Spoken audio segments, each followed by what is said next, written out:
सगळ्यांनी आपल्या हृदयावर हात ठेवा आणि सतसत विवेक बुद्धीने विचार करून फक्त अशाच लोकांनी हात वर करा ज्यांनी आजपर्यंत मोबाईल मध्ये मेसेज टाईप करताना बोलून टाईप केलेला नाही. फक्त अशाच लोकांनी हात वर करा ज्यांनी आजपर्यंत गुगलला एकाही प्रश्नाचं उत्तर विचारलेलं नाही. एकही नाही.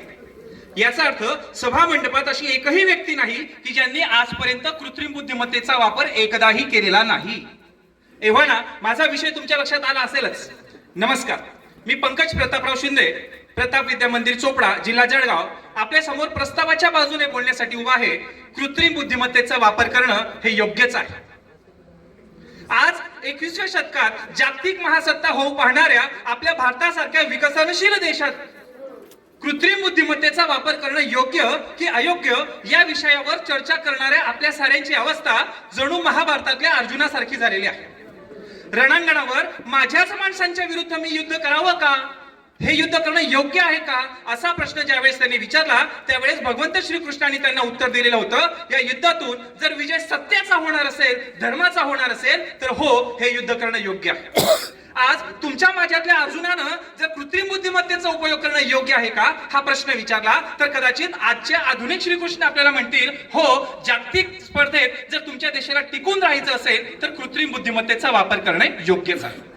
हो, प्रत्यक्ष परमेश्वरांनी सांगण्याची काय गरज आहे. तुम्ही आम्ही देखील सांगू शकतो की कृत्रिम बुद्धिमत्तेच्या वापरामुळे जर हृदयविकाराचा धोका आधीच ओळखता येऊन एखाद्या रुग्णाचा जीव वाचणार असेल तर त्या कृत्रिम बुद्धिमत्तेचा उपयोग करणं योग्यच आहे. कॅन्सर सारख्या आजारात किमोथेरपीच्या वेदना टाळून रुग्णाला जर आराम देता येत असेल, कृत्रिम बुद्धिमत्ता हे काम करणार असेल तर त्या कृत्रिम बुद्धिमत्तेचा उपयोग करणं योग्यच आहे. गुडघे प्रत्यारोपण, हृदय प्रत्यारोपण अशा जटिल शस्त्रक्रिया साध्या, सोप्या, सुलभ पद्धतीने, जलद आणि अचूक पद्धतीने जर कृत्रिम बुद्धिमत्तेमुळे करता येणं शक्य असेल तर हो, अशी कृत्रिम बुद्धिमत्ता वापरणं नक्कीच योग्य आहे. कृत्रिम बुद्धिमत्तेचे AI चे टूल्स वापरून जर वाशिम सारख्या तळागाळातल्या ग्रामीण भागातील विद्यार्थी अमेरिकेसारख्या देशाच्या उच्च विद्यापीठामधून उच्च शिक्षण घेऊन घर बसल्या आंबेडकर होणार असेल तर हो, अशी कृत्रिम बुद्धिमत्ता नक्कीच उपयोगाची आहे.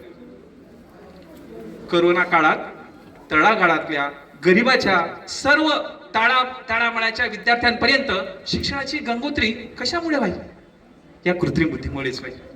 म्हणून ही कृत्रिम बुद्धिमत्ता वापरणं हे योग्यच आहे, नव्हे ती काळाची गरजच बनलेली आहे. डोळे नसलेल्या अंध माझ्या भावाला जर कृत्रिम बुद्धिमत्तेमुळे पुस्तक ऐकता येत असेल, ऐकून वाचता येत असेल, तो IAS बनणार असेल तर हो, त्याचे डोळे बनणारी ती कृत्रिम बुद्धिमत्ता वापरणं योग्यच आहे. जर एखाद्या मुक्या माणसाला आपल्या भावभावना व्यक्त करण्यासाठी कृत्रिम बुद्धिमत्ता उपयोगी ठरणार असेल तर हो, त्याचे आवाज बनणारी ती कृत्रिम बुद्धिमत्ता नक्कीच वापरण्यासाठी योग्य आहे.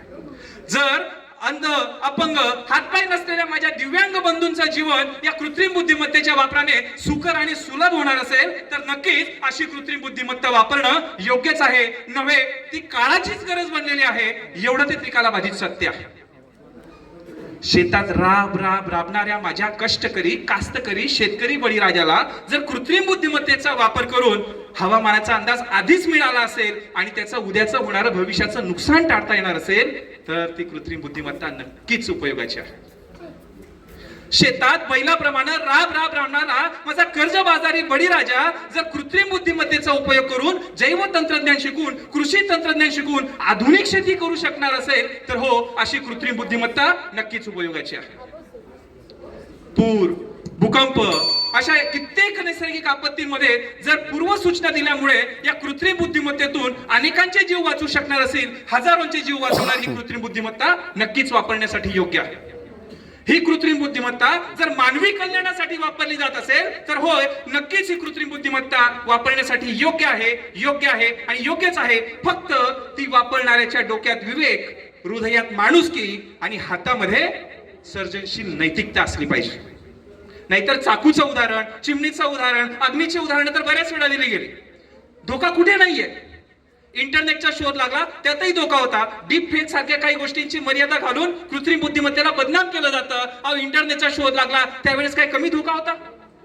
पण जर अमृतत्व देणार असेल आणि ते कडू असेल म्हणून आपण ते घेणं सोडू शकतो का.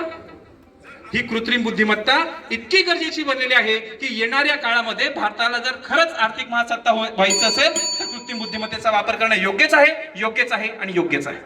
धन्यवाद.